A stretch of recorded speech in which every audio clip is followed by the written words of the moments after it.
Welcome to Spotlight Sessions, where we shine a What's light your on story? incredible. What does accessibility mean to you? What's your mission?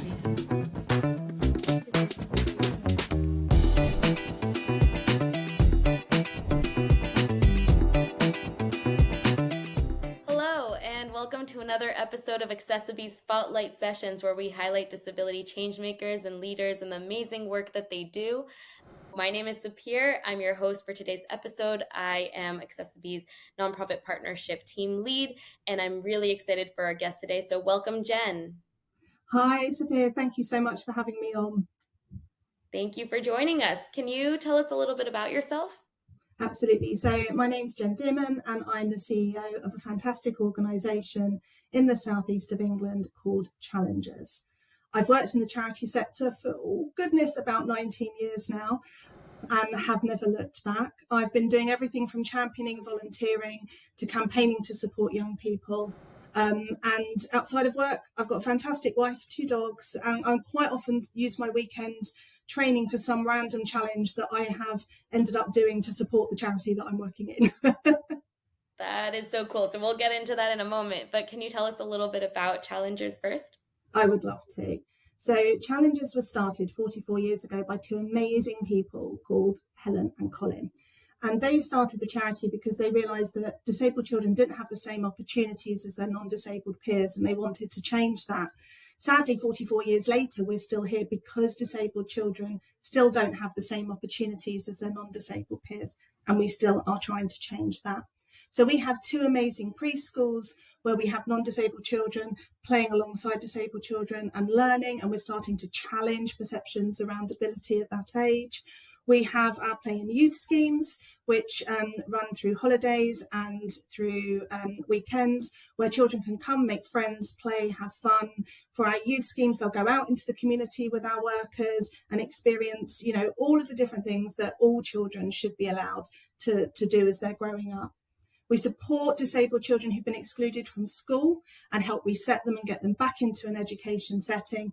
And then through our hub work, we open up our fantastic sites in Guildford and Farnham to all families to come play in a safe and brilliant environment where we can support and signpost the parents if they need some help and guidance. That's kind of us in a nutshell. That's not a little bit. That's a lot of incredible work that you're doing. How big is the team at your organization? So we have around about 200 people. What I call our true head office are our amazing play and youth workers and our preschool staff who are out working with our children, and they're supported by a smaller back office team like myself who are here to kind of serve the whole charity. Amazing. Well, I'm really excited that we have you. And how did you specifically find yourself at Challengers?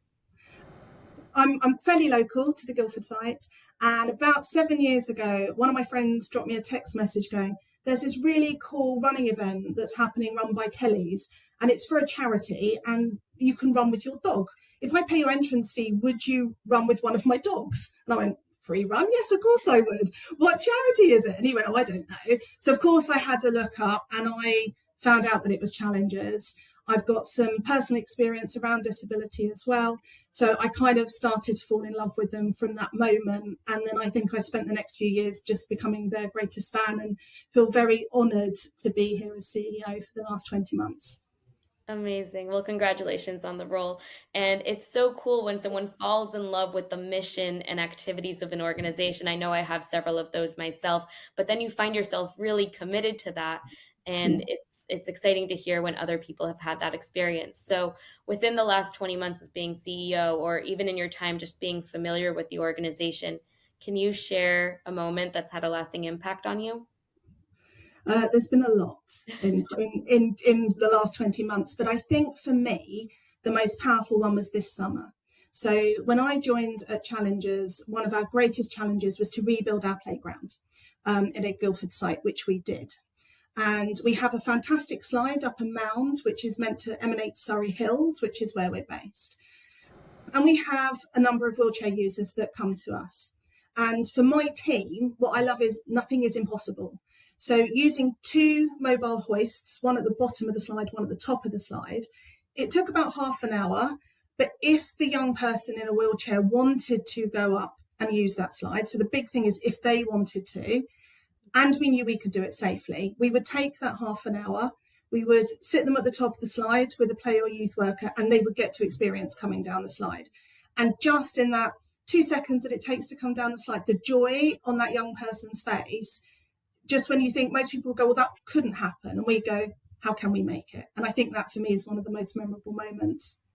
I love that story. And there's so much to be said for adaptive sports and adaptive inclusion, and how can we bring more people into the community and create spaces that are for everyone. But the word that you used before of challenge themselves, it really shows the advocacy that is inherent in your organization. And I thought there was a really interesting story about the name of your organization. So would you mind sharing that with everyone? Of course. So when we started, we were Guildford Adventurers Playground Association. And we've been through a number of different iterations. And one of the most recent was disability challenges, because we wanted to challenge disability. And that is still our internal facing name. It's on all of our documents. But the young people that came to us said, well, we don't want to be labelled. And because of that, we then, from our external facing, we dropped disability. So we are known to our community as challengers, and that's how we will remain. So cool and so great that you did that. My follow-up question to that is, what do you wish people knew about children or people with disabilities in general? I think for me, it's the fact that they're disabled by society. They're not disabled by their difference. We subscribe to the social model of disability at Challengers and hold the view that society is putting barriers in place. So if you can remove those, you are removing a disability. And sometimes when I say that to people, you can hear them go, help me understand it more simply. And so the easiest way that I can say it is I'm talking to you still wearing glasses. And actually, if I took my glasses off, everything's gone very soft focus. And I wouldn't be able to turn my mic up or operate my keyboard. So effectively, I'm disabled. But some really cool person thought about glasses. So I can put them on, and the fact that I don't have 20/20 vision is no longer an impairment. It's no longer a reason why I can't do something. So that's really basic. Other people will think about barriers that could be physical, so buildings not having accessible entries or toilets. But actually, it can also be caused by attitudes. And one of the basic things is assuming that disabled children can't do certain things. And what we try and do is reframe how that's perceived. And we talk about how young people can do things. We want to challenge the barriers to inclusion and challenge society's views on inclusion and disability alongside. And that's the hardest part, but it's the most rewarding as well. Amazing. When you hear the word accessibility, what comes to mind for you? Oh, goodness. I think a number of different words come to mind, actually. I think it's inclusion, it's empowerment, it's independence, it's providing access, it's being understanding, it's making sure that things can be used. So I think accessibility is such a big term that it can mean a lot of different things to a lot of people. And I think it means an awful lot of different things to me. Okay, great. And what is a message that you have for brands and businesses related to accessibility or inclusion? Do you think they should change anything, or is there something that you would wish for them to know? I think if you're designing something, don't design it for your idea of the perfect person. If you think about it, there's 1.8 billion people with a disability across the world. And so disability and inclusion is hugely important. It can be quite scary. You might not know where to start, but don't not take the time to think about it. If you're not sure, go and ask. There's some brilliant organisations out there, from ones that provide fantastic services that you can use through to those that can provide consultancy. So ask the hard questions and you will be a better company for it. Absolutely, I agree with that.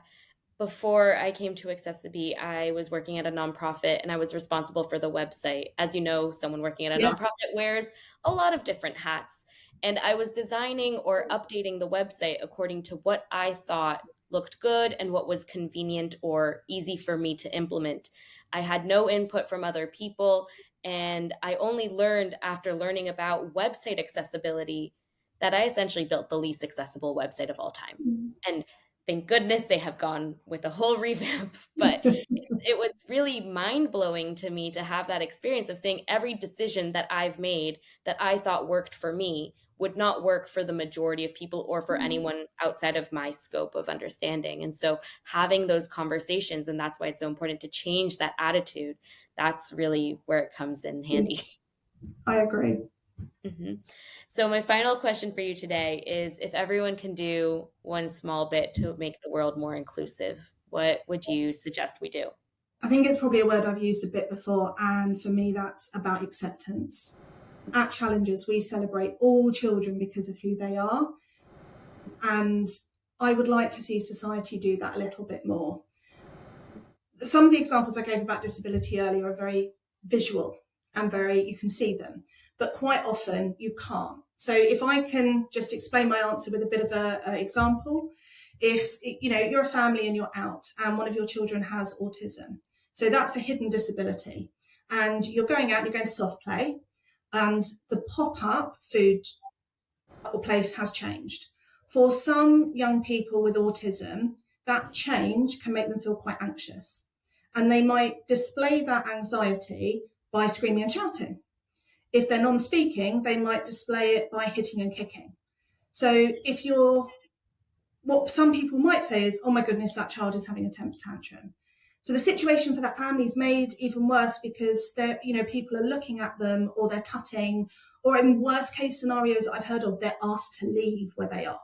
And actually all that child is trying to do is to say, something's changed and I'm trying to communicate that makes me feel anxious and that's upset me. So if more people could just pause and think about acceptance, I think the world would be a much, much lovelier place. Well, we're really lucky to have you as a partner in that mission. Thank you. It's been so nice to talk to you today. It's been so nice to talk to you, and thank you so much for all the work that you do. I didn't ask you my final question. I forgot about the challenges you do over the weekend. So can you share one or two of those? I have done some quite mad things. So one of the ones that I've done this year is a challenge called Endure. It's called the Festival of Running, but basically what it means is in teams, you are doing 5-mile runs, but you will always have a member of your team doing that 5-mile runs for what is effectively 25 hours. So 13 of us went and we camped. We had 2 teams. We were awake for, in total, probably about 40 hours.